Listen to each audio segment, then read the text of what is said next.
What's up, guys? So we get a lot of sponsorship proposals every single day. Some of them are good and some of them are bad. Can you sponsor me, bro? So make sure that you take the time to make sure that your proposal stands out from the crowd. Let's get into it. So welcome back to our second episode in the sponsorship series, where we're going to be showing you exactly how you should think about putting your sponsorship proposal together. I've been doing this for a long time. Over the past 16 years, I've looked at a tremendous amount of proposals. I'll even go as far to say thousands. There are some that stick out. There are some that are so much more memorable than others. And what makes that? Well, that's some of the information that I want to give you in this episode as we start to climb through the major portion of today's focus, and that is who you are. See, this is a mistake that some people make. They go into a sponsorship proposal and they try to put everything about them into a proposal. See, remember, you have to strike that perfect balance of telling just enough, being just as relevant as you need to be, without overwhelming the person that's looking at this proposal. You don't want to have a novella about yourself. You need to keep this short, quick, and to the point. And the reason you need to do that is somebody's taking their time out of their day to review your sponsorship proposal. And in many cases, they're going to have many more proposals to review behind yours. Before we go and get started telling them who you are, let's think about putting together a section, a quick summary section. In this summary section, we're going to basically give them almost a table of contents of what's going to be to follow in your proposal. Now, it's going to be a little bit longer than just listing out the page numbers, because we're not trying to tell them what page it's on, but we're trying to give them a view of if somebody was just to quickly look at a proposal and they don't have a lot of time, to at least give them enough of a taste so that they may want to look onward later in the proposal. So as part of this series, as we promised you in episode 1, we're going to be breaking down each part of the sponsorship proposal. We're going to do it in a separate video. This way, you could theoretically follow us along and be able to draft an outline to your proposal. See, one thing you need to understand is that sponsorship proposals aren't just about giving a good proposal. A lot of times it's about standing out from the rest. Why should you be ranked any different than those 15 people? You have to figure out a way to shine above the rest. It has to be different. You have to think about this. This all starts from right in the beginning, right when you start telling them who you are, because who you are is part of what the difference is. But again, we're keeping this short. I've seen thousands of proposals. So what are the ones that have made it the best? What are the ones that stand out in my head?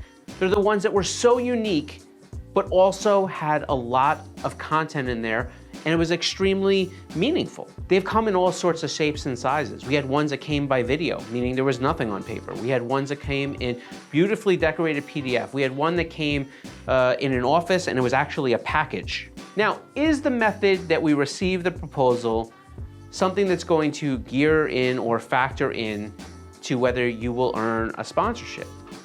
No. Thousands of proposals go across people's desks every year. So what is the incentive to stop on yours? It's funny that content nowadays has to be consumable, but so is your proposal. So the other thing you need to know is that this is not the time that you're going to spend a lot of time talking about previous projects you've done. You can mention them, but remember, what you've done is already in the past. So mention them with the sake of giving yourself credibility, but don't spend too much time talking about the bills that you've currently gotten exposure on, all the things you've currently done, because at the end of the day, they're not going to benefit this company at all. So we just want to touch on them. So you have to demonstrate in this short period of words here, why are you such a good fit for a company? So think about it like this. Your proposal is actually a piece of content. All we're trying to do is make sure that the content is well structured, that it tells the story, that it's entertaining, but not something that becomes a sideshow.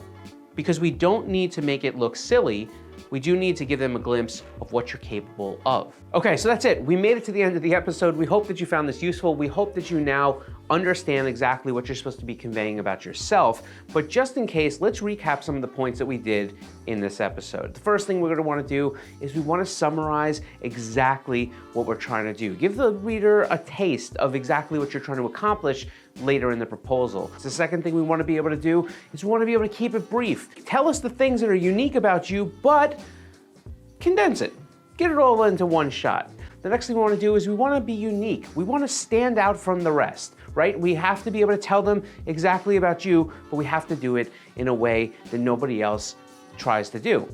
And finally, and probably the most important, we want to focus on the future, not the past, right? So we're going to mention what we've done, but we're not going to really harp on it. We're going to move forward to the future and try to give people a glimpse of what you're capable of. And I think if you do these 4 steps and you're able to get through this first part, you're going to get the reader invested in your proposal, and that's what we're trying to accomplish in the beginning. Okay, so now in our next episode, we're going to be talking about telling the reader about your project or your vehicle. Now, the reason I say project or vehicle is because sometimes you're putting a sponsorship proposal for an event, and that's far different than making or building a vehicle. So we're going to kind of break those things down. We're going to tell you how to properly convey that portion, and we're going to start really diving into the meat and potatoes of a sponsorship proposal.